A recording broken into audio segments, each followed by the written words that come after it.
नमस्कार दोस्तों, रेनू एकेडमी में आपका स्वागत है। आप सब कैसे हैं? आई होप आप सब अच्छे होंगे और मन लगा के पढ़ाई भी कर रहे होंगे। दोस्तों, हम निबंध ललित निबंध पढ़ रहे हैं और ललित निबंध खत्म होने वाला है। आज जो है आत्मव्यंजक ललित निबंधकार शिव प्रसाद सिंह को याद करेंगे और एक हमने लिया है रामदरस मिश्र जो ग्रामीण चेतना के निबंधकार हैं। ये जितने भी हम निबंधकारों को याद कर रहे हैं सारे कहीं ना कहीं एग्जाम में पूछे गए हैं। तो आप सब ध्यान से देखिएगा। बस छोटे से वीडियो में हम इतनी महत्वपूर्ण रचनाओं को तुरंत याद कर लेते हैं, वो भी एकदम आसान ट्रिक से। और हाँ, चैनल पर नए हैं तो चैनल को सब्सक्राइब कर लीजिएगा, लाइक कर दीजिएगा, शेयर कर दीजिएगा। आइए देखते हैं। शिव प्रसाद सिंह। शिव प्रसाद सिंह इन्होंने जो है उपन्यास भी लिखा है। आप शिव प्रसाद सिंह को के उपन्यासों को हमने जो है याद करवाया है, वो शिव से याद करवाया है। शिव क्या उनकी विशेषताएं हैं, क्या उनकी खूबियां हैं, उसी से हम इनके निबंधों को भी याद करेंगे। ये अगर पूछता है कैसे निबंधकार हैं, तो ये आत्मव्यंजक ललित निबंधकार हैं। क्या हैं ये? आत्मव्यंजक ललित निबंधकार हैं। इस चीज को भी साथ में याद रखिएगा। इसके बाद अब देखते हैं 6 निबंध इनके हैं। शिखरों के सेतु, कस्तूरी मृग, मानसी गंगा, किस किस को नमन करूं, किस किस को नमन करूं, क्या कहूं कुछ कहा न जाए, क्या कहूं कुछ कहा न जाए, खालिस मौज में 98 का है। हमने समय भी लिख दिया है। अगर आपको लगता है कि ये क्रम से नहीं है तो आप लोग समय पे थोड़ा सा ध्यान देंगे, वहां से आपको समझ आ जाएगी। आइए देखते हैं शिव प्रसाद सिंह। अब देखो शिव जी कहाँ हैं? कैलाश पे हैं। शिखरों के सेतु, कैलाश पे रहते हैं, ऐसी मान्यताएं हैं। तो शिव जी कहाँ रहते हैं? शिखरों पे रहते हैं, शिखरों के सेतु पर रहते हैं। क्या है?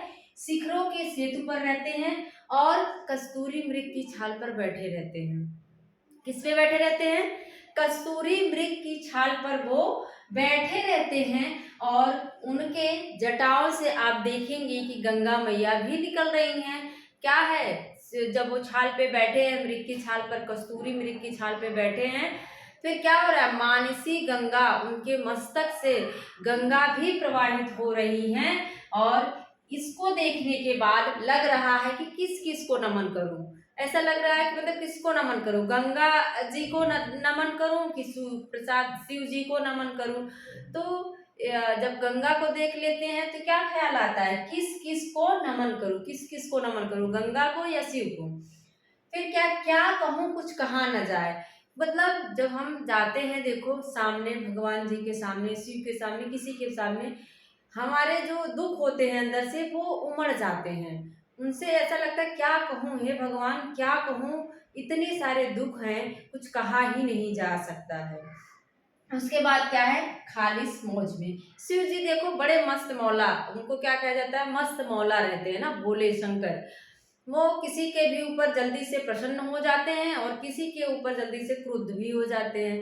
तो क्या रहते हैं? वो खालिस मौज में रहते हैं। शिव जी कैसे रहते हैं?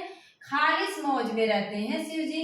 तो अगर एग्जाम में पूछ ले कि खालिस मौज किसका निबंध है, तो याद आ जाना चाहिए मौज मस्ती में कौन रहता है?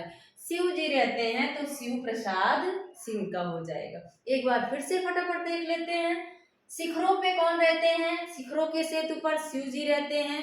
और फिर क्या होता है? कस्तूरी मृग की छाल पे बैठे होते हैं और उनकी जटाओं से मानसी गंगा, उनके मस्तक से गंगा जी प्रवाहित हो रही हैं। जब आप गंगा को देख लेते हैं तो लगता है किस किस को नमन करूं? गंगा को नमन करूं या शिव को नमन करूं?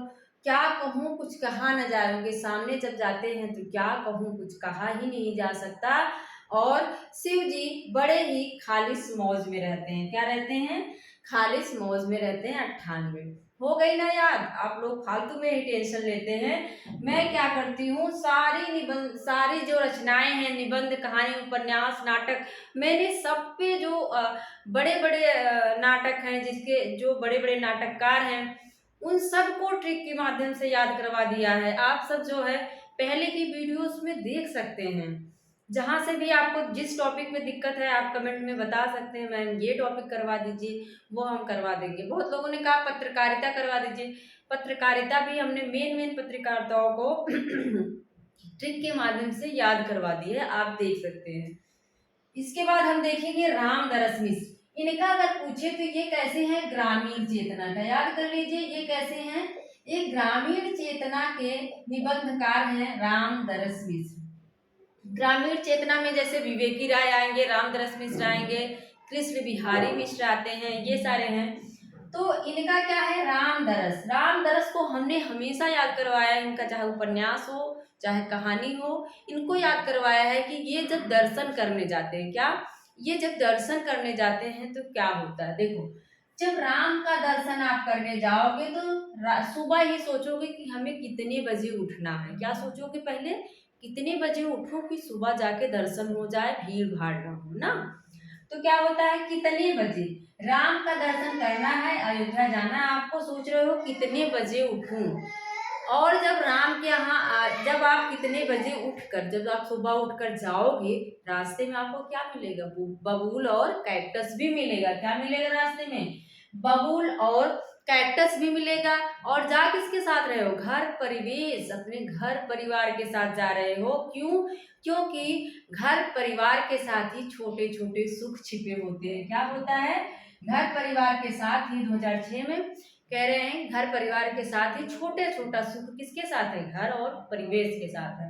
फिर से देख लो, जब आप राम का दर्शन करने जाओगे तो आप सोचोगे शाम को ही हमें कितने बजे उठना है। ठीक है, आप सुबह उठ गए जल्दी से, और जब जा रहे हो तो रास्ते में आपको बबूल और कैक्टस देखने को मिलेंगे। जा किसके साथ रहे हो, आप जाओगे जाहिर सी बात अपने घर परिवार के साथ जाओ, घर परिवेश के साथ जा रहे हो। क्यों, क्योंकि सुख, छोटे छोटे सुख घर परिवेश में होते हैं, अपने परिवार के साथ ही जो है छोटा छोटा सुख हमें मिलता है। तो मुझे लगता है एकदम आसान तरीके से हमने याद करवा दिया है। अगर आपको नहीं याद होता है तो आप 1 से 2 बार, 2 से 3 बार देख सकते हैं, तुरंत याद हो जाएगा। एक बार फिर से रिवीजन करते हैं। क्या है, शिव शिव जी कहाँ है, शिखरों के सेतु पर हैं, शिखरों के सेतु पर बैठे हैं, कस्तूरी मृग की छाल बिछाकर, और उनके मस्तक से मानसी गंगा निकलती हैं।